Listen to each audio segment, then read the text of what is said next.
Investigado há 3 meses, Fabrício Queiroz presta pela primeira vez esclarecimentos ao Ministério Público do Rio de Janeiro. Queiroz, ex-assessor parlamentar de Flávio Bolsonaro, admitiu que nomeava servidores para o gabinete do deputado e que gerenciava os valores que cada um recebia por mês. E explicou que, com o salário de apenas um servidor, ele conseguia pagar outros funcionários para exercer a mesma função e expandir a atuação política de Flávio Bolsonaro.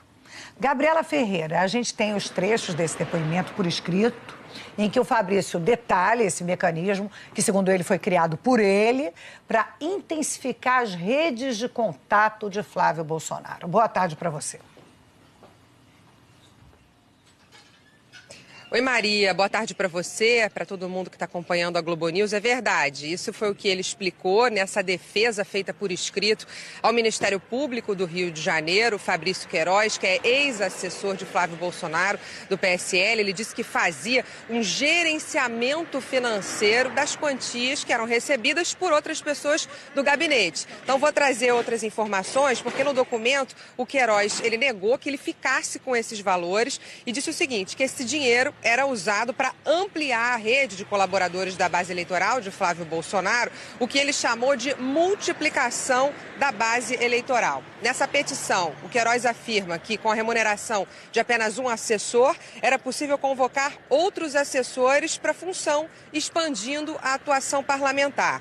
Ele afirmou ainda, Maria, que como acreditava estar agindo de forma lícita e que como tinha confiança de Flávio Bolsonaro, nunca pensou que fosse necessário expor ao chefe a arquitetura interna do mecanismo que criou. Ou seja, ele disse que os seus superiores não sabiam dessa situação.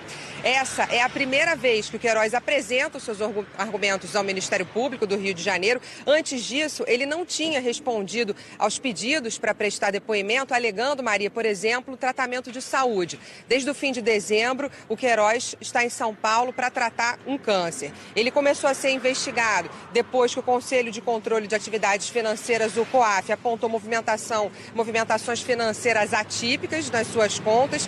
O ex-assessor movimentou R$ 1.200.000 em conta bancária entre janeiro de 2016 e janeiro de 2017. O COAF identificou que outros servidores do gabinete de Flávio Bolsonaro repassaram parte dos seus salários a Queiroz, na maioria das vezes em datas próximas a pagamentos na Alerj. A suspeita do Ministério Público é que o ex-assessor recolhia o dinheiro para ele ou para Flávio Bolsonaro. Para explicar essa movimentação de R$ 1.200.000, Maria, o Queiroz diz que o dinheiro tinha duas origens. A primeira é que ele afirma ser um chefe de família, com esposa e 4 filhos, e disse que é conservador e, por isso, recebe na sua conta todos os rendimentos da mulher e dos 4 filhos. A outra explicação é que Queiroz afirma que, para aumentar a sua renda, o ex-assessor tem atividades informais. Ele cita no documento atividades, olha, Maria, de segurança particular, compra e venda de veículos e eletrônicos, intermediação de imóveis e todo e qualquer produto que pudesse garantir a ele uma renda extra. O ex-assessor diz que conheceu Flávio Bolsonaro nos anos 1980 e que em 2007 foi convidado para trabalhar como assessor parlamentar na Assembleia. Ele disse ainda que estava insatisfeito com o número de votos de Flávio Bolsonaro naquela eleição e que, por isso, decidiu trabalhar para aumentar a base parlamentar, a base eleitoral de Flávio Bolsonaro. Maria. Agradeço muito a querida Gabriela pelas informações. Bom, primeiro ponto é que finalmente o Fabrício Queiroz assumiu, confessou que fazia assim a chamada rachadinha, que é uma prática irregular em que você recolhe parte dos salários dos servidores. E aí tem um bando de coisa que embola a situação, ou seja, você nomeia servidores que não têm necessariamente o mérito para estar ali, você se apropria e desvia o dinheiro que seria do salário daquele servidor. Ele diz que usava para contratar novos funcionários de maneira informal. Eu achei interessante que ele chama a prática de desconcentração de remuneração. Ele fala, olha, eu acho que eu não fiz nada errado, porque todo servidor que eu contratava sabia que o salário não era dele. né? Então, você vê aí uma certa inversão.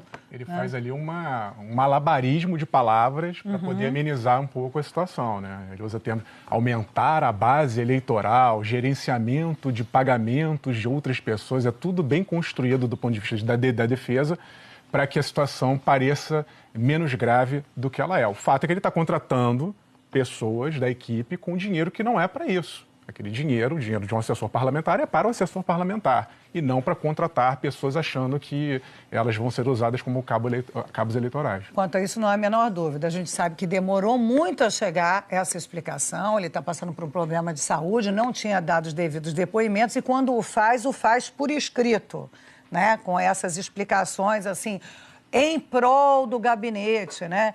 Eu acho interessante um trecho que ele fala assim: assim, para realizar o trabalho que idealizou, o peticionante, no caso ele, Queiroz, que tinha a possibilidade de nomear assessores no gabinete do deputado, entendeu que a melhor maneira de intensificar a atuação política seria a multiplicação dos assessores da base eleitoral, valendo-se assim da confiança e da autonomia que possuía para designar vários assistentes de base a partir do gerenciamento financeiro desses valores que cada um recebia mensalmente. Então, aqui, o que ele diz, eu tinha um cargo de confiança, então eu tinha completa autonomia para nomear quem quisesse.